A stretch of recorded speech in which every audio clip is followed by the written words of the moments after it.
Alright, hello everybody. I just wanted to make this quick video just in hopes that this might help some of y'all who are having trouble registering things.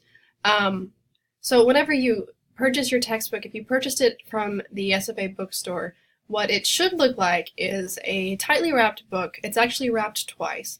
The first outer wrapping, I believe, contains an envelope which has a code which is for something called the MindTap mobile app.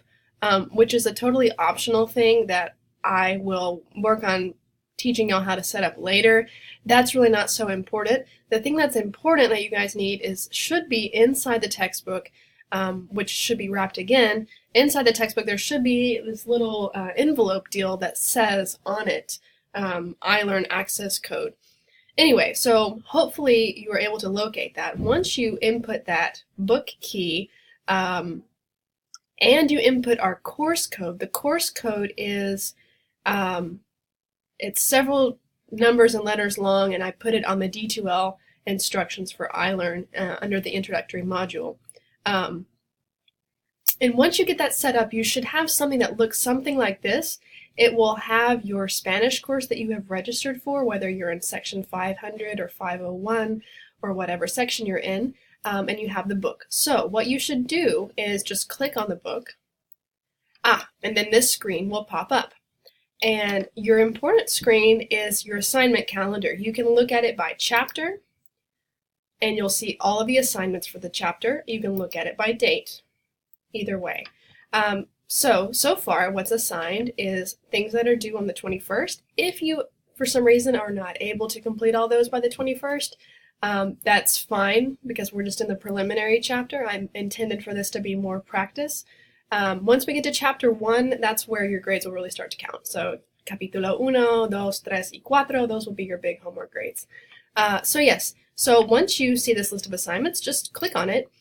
You have 3 attempts, and it takes you directly into your assignment. So this one is a video, and you just complete the activity, click Submit Answers. And actually, I haven't viewed this video, so I don't know the answers. I'm just going to randomly pick some things and click Submit. And I'll show you what happens. Alright, so my guessing wasn't very good. I only got 20%. Alright, so you have 2 attempts remaining. Let's see, you can view the exercise in another window, and it actually does give you the answers. Something I want to point out is if you stay on this menu and you just keep clicking through everything, you will view every activity in the book, which, is great for learning, but it's honestly going to be a lot of activities. If you want to make sure to only do the activities that I've actually assigned with the due date, go back to the assignment calendar after each activity and just go click through these this way.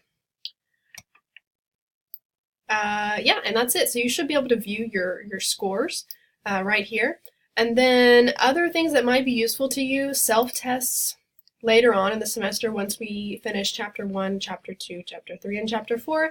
Each chapter has a self-test, which is not for a grade, but it's just to kind of assess how you've been doing. And then the other thing that's useful to y'all will be communication manual. This is just an ebook. It's the exact same as the printed textbook that you may or may not have in the ebook form. Alright, so hopefully that was helpful to you as far as accessing your assignments. These other resources here, I really haven't used them. I may use them in the future, but for now, this is all you really need to mess with is the assignment calendar. Alright, hopefully that was helpful. Feel free to come by the office or email me if you're having any more trouble, and I will try to help y'all out the best I can. Alright, you guys have a good day. Hasta luego. Adios.